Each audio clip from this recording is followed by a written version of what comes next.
we want to compare the geopolitics of Canada under Harper administration to the Trudeau rule of 8 years. Yeah, I think there's three categories you can compare the two on, or any real, let's say any country's leadership. So first I would say is like reputation, right? So what is like, political reputation building internationally? What right? Geopolitics. Like how much weight do you have in the room to throw around with Brazil, Argentina, Australia, Russia, China, like, right?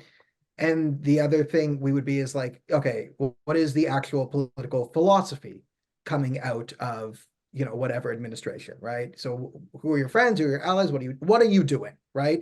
What people think of you matters. What are you doing matters. And then one thing I always think on sort of geopolitics that is more like why geopolitics and domestic politics are in is like, break it down, it's energy, right? You can call this like geopolitical leverage, but it's energy, right? What does what can you sell to markets and economy really? But everyone needs to go from point A to point B. So comparing Harper to Trudeau there, you have a sort of a night and day philosophy on energy, right? Harper is more on your sort of conservative side. You want to call it drill, but he was trying to, expand our energy industry responsibly, get pipelines built to the America, get our energy, Canadian energy, to market. And that's what he wanted.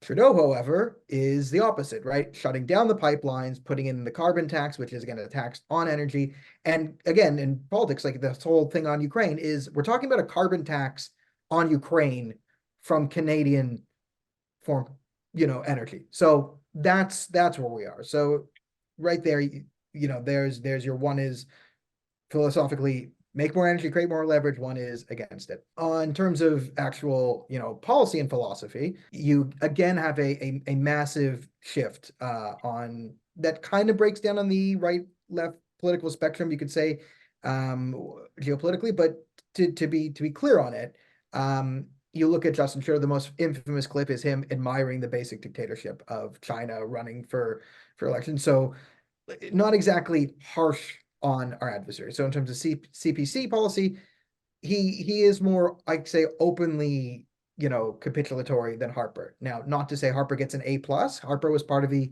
old school political thought, the Nixon from 1970s of if we do economic trade with China, they will be our friends and not our adversary. And we've seen that to not be 100% true. And most definingly on political philosophy, I think would be their policies on Iran and the Islamic Republic running it. Whereas Harper closed down the Islamic Republic's embassy because it was being used to spy on and harass dissidents inside our country. Trudeau campaigned on reopening the embassy and has been very capitulatory to the IRGC and was forced to promise to list them after they, did stuff in 2018. They've never fulfilled that promise. So in terms of Middle East foreign policy, they're sort of on opposite ends, and you see the liberals being much more fickle on their support of Israel than the conservatives are. Infamously, a couple of months ago, we've somehow added India to our list of geopolitical adversaries who should not be adversaries. This is, the sort of antagonistic sense to Western values and the sort of pro-Western values give you, different standing in the West, which brings us to our third topic here, which is reputation. So when you do not back your allies and you capitulate to your enemies, not only do your enemies stop hating you, but they don't stop. Your allies stop trusting you. So, we've all seen the clips of Trudeau getting ignored and like the brilliant Brazilian president back in the day, like not looking at him. And what is Canada's weight? Like Trudeau's big push to get himself a UN seat a couple of years ago fell flat. His whole international reputation. This goes into the blackface stuff and the scandals and the dancing around in India. And in comparison to Harper's reputation is actually quite good. Friend of mine in National Post today wrote an article, and he's a former political prisoner, political refugee to Canada, and he chose Canada because of Harper's moral standings. He said to Vladimir Putin, I will shake your hand, but you have to get out of Ukraine.